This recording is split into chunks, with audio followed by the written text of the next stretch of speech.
everyone, I'm Ari here with Rachel and we're your hosts for the Merry Writer podcast. This week we're on episode 199 and we're asking, can you have too much dialogue in a novel? Before we dive into the topic, don't forget to subscribe to the podcast wherever you're listening if you haven't already, and if you enjoy the show, please share it with friends and feel free to write a review. Okay, so we're talking dialogue. I guess it is very much a personal perspective. However, you have to remember that you are writing a novel, an actual novel, not a screenplay, not a script or anything like that. So yes, you're going to need dialogue, but it shouldn't be all dialogue. And if dialogue is the thing you like to write and you are really not interested in writing description, then maybe write a screenplay. Maybe that's where you should be writing. I don't know. But when you are writing a novel, you need to build the world and develop characters and create action and tension and conflict and romance and all that other good stuff that we throw into stories. You can do that with some dialogue, but not everything.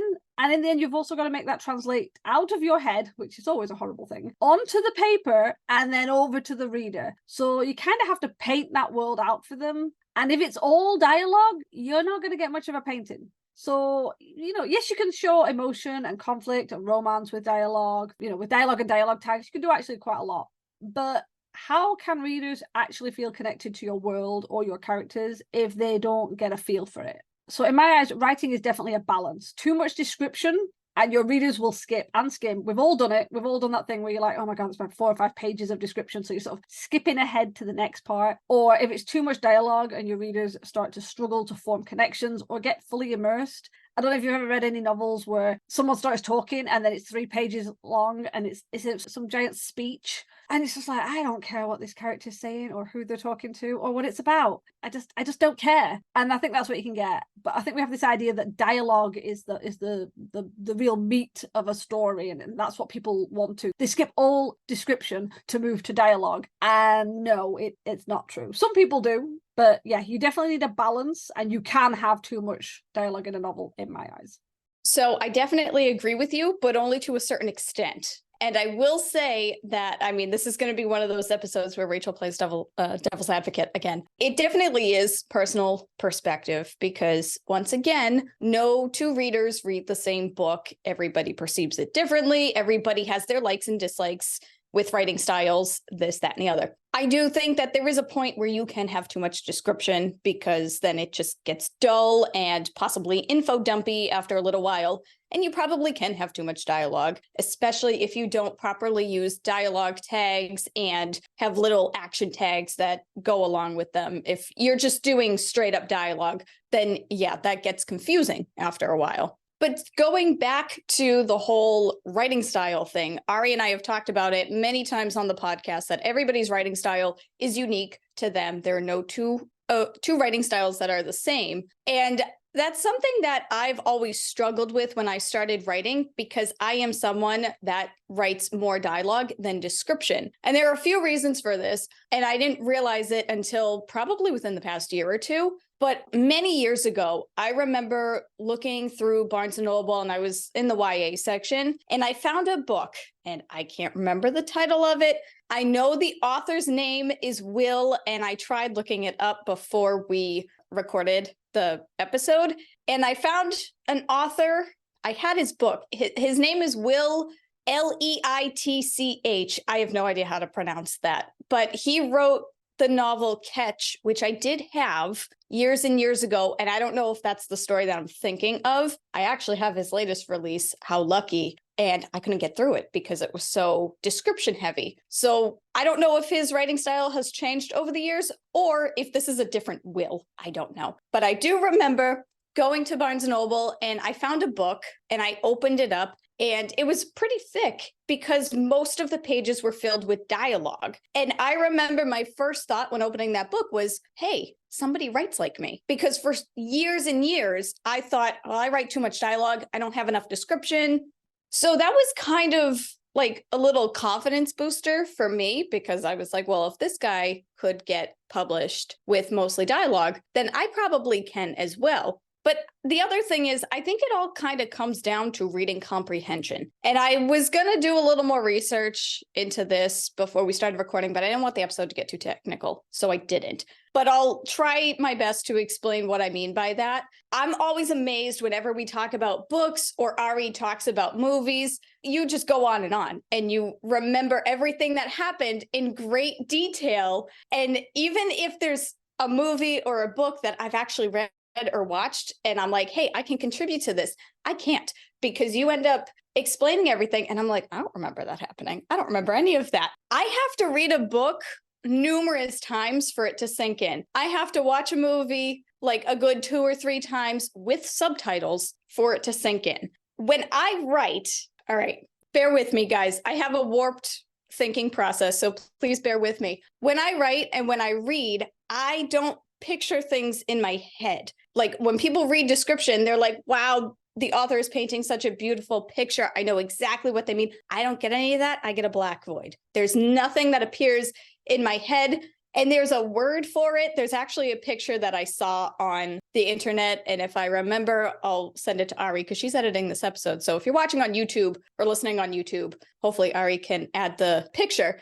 But have you ever seen the meme with the apples and people picturing apples in their mind? Some people, when you say picture an apple in your mind, some people just see an outline of an apple. Some people see it in black and white. Some people see an apple as you would in real life. For me, I have difficulties doing that because I have to ask follow-up questions. If you tell me to picture an apple in my mind, well, do you want me to see a red apple, a yellow apple, or a green apple? Do you want me to picture just the apple, or is it still on the tree, or did it fall off the tree? Is it half eaten? Is there a bite taken out of it? I don't know what you want me to picture. My brain gets confused, and then I just don't picture anything at all, or I get distracted and think of something else instead. So when I write my dialogue, I end up writing dialogue-heavy stories because I like to have the characters set the scene. I like to have the characters explain what's going on. I don't explain the plot and stuff necessarily through narrative. Yeah, through description, because I like to have my characters figure it out. Like my stories are written in third person, but my readers are on the journey with the characters. So the characters are discussing with each other, and the reader is just the third wheel, like watching it all happen. So when my characters discover evidence and clues for the murder mystery, I don't necessarily explain the scene. I just have my characters say, oh God, look over there. There's blood on the floor. I don't have them walk into the house, and I don't have a couple of paragraphs of me describing the room or anything like that. And that's just what helps me with my writing. It helps it, I think even reading too, it helps me a lot just to see the dialogue rather than the big paragraphs of description, because all of those words together, it just gets jumbled around in my head. So I prefer to see like the 1 to 3 lines of dialogue, and then we go to a new paragraph. It's just easier for me to read. And one other thing, again, my warped mind, the other reason why I like dialogue heavy things over description is because everybody has a different viewpoint on things. Like if I describe something to be beautiful, my definition of beautiful is not the same as Ari's definition of beautiful. It's not the same definition that somebody else would think is beautiful. If I described a beautiful vase that was clear and shimmery and iridescent or whatever, somebody might read that and be like, that's not beautiful. That's an ugly ass vase. The message doesn't get across the same, is what I'm trying to say. And I realize I'm going on a rant, so I apologize, and I hope this all made sense. That's my whole point. I do think whether or not you have a lot of dialogue or a lot of description or a good balance, everybody has their own definition of the perfect balance between the two. And it just depends on your preferences. It depends on how you read books and how you perceive them. But yeah, I don't think you can have too much dialogue in a novel, because I think it just depends on your writing style. And no matter what your writing style is, no matter what genre you write in, not every reader is going to enjoy your work. Sorry, but you can't please everyone. But everybody does have their own audience. So if you write a lot of dialogue, there's going to be people out there that will prefer that over heavy description or like more of an equal balance. Okay, there's a lot to unpack there. Give me a minute. But first of all, I remember hearing, I learned it a couple of years ago, and it blew my mind that there are people who don't have visual imagery in their head when they read, when they think. It's like some people don't have dreams, they don't have imagery as dreams, it's just noises or music or anything. And I always was like, real?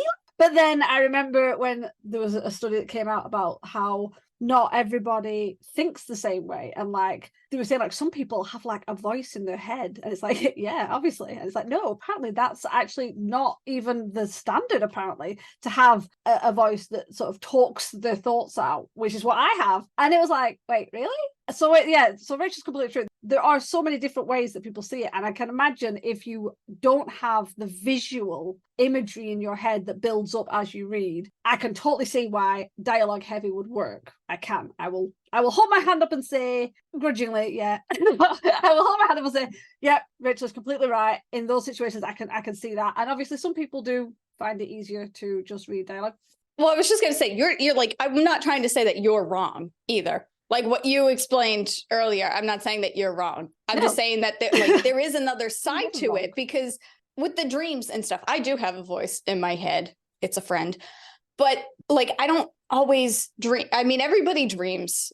It's just a matter of whether you remember your dreams or not. And 9 times out of 10, I don't remember my dreams. And it's interesting because when I write, I can picture everything in my head, but that's because it's coming straight from my mind. Yeah. So whereas like when I read books, I'm like, is this really what the author intended me to see? And I don't know if that's, again, my overthinking, or if it's because I am also a writer and I'm reading like a writer instead of a reader. There's like that fine line. Yeah, I think it's like when you said the Apple thing. To me, it's like when we talk about writing, there's the concept of don't overwrite. And that's not write too many words. There's another type of that where it's you spell everything out for the reader, because you're not meant to. Everybody's meant to see those characters a little bit different. You could say they've got long black hair and warm brown skin and dark black eyes and full red lips and, wearing the most shimmery green fitted dress.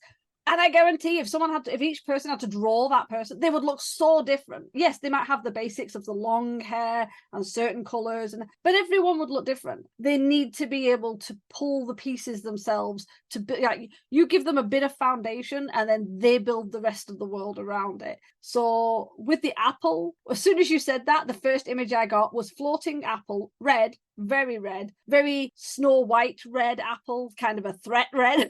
And I'm not even the biggest fan of eating red apples. It was very cartoonified.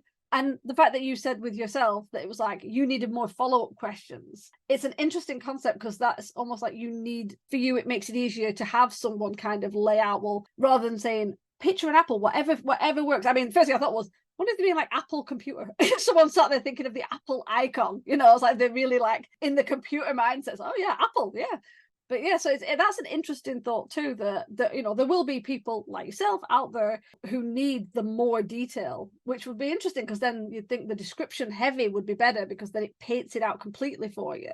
There was something else you said and I'm trying to remember. I don't think it's going to come back. But yeah, you said that there's an audience for everyone, and there is. I'm going to play a little bit.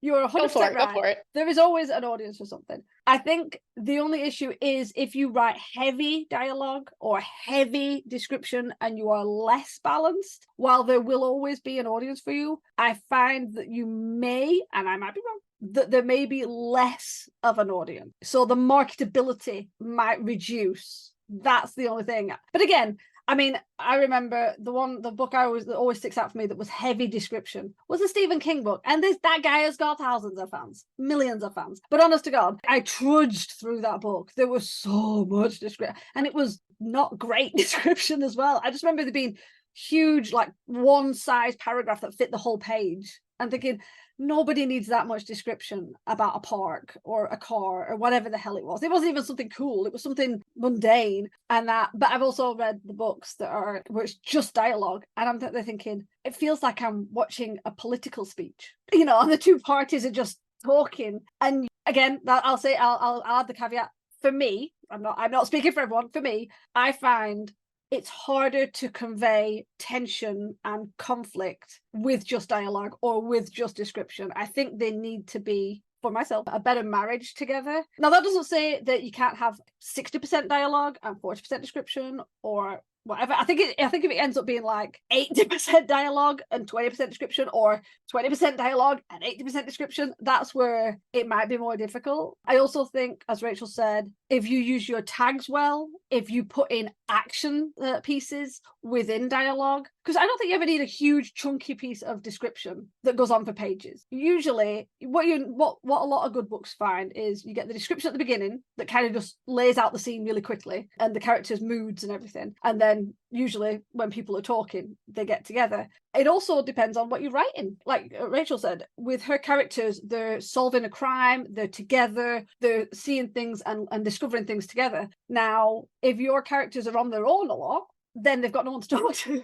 So then you have to use the description and the mood and the prose to get the characters, like, I get a fucking word other than mood. That can't be another right word. But yeah, you get the character and how they're feeling and what's going on in their life through description and prose. It's a weird one, actually. Yeah. Rachel has given me a lot more to think about with her information. So yeah, I will admit that I hadn't thought about it that way. So that is a good point. I was just gonna say, I don't know whether to apologize or say you're welcome. No, you should never apologize. No, this is the thing though. It's really good to get different perspectives. I mean, we're from 2 different countries, we're of different ages. You know, it's like, it's nice to get, we write different genres. It's nice to get a perspective from someone else. It's one of the reasons why we have guests on from all over the place, all over the world, because it's nice to see what other people think. And sometimes someone will say something and you'll think, wow, I never thought of that. And I'll be honest, even though I'd heard that people don't always have like a visual thing when they read, it didn't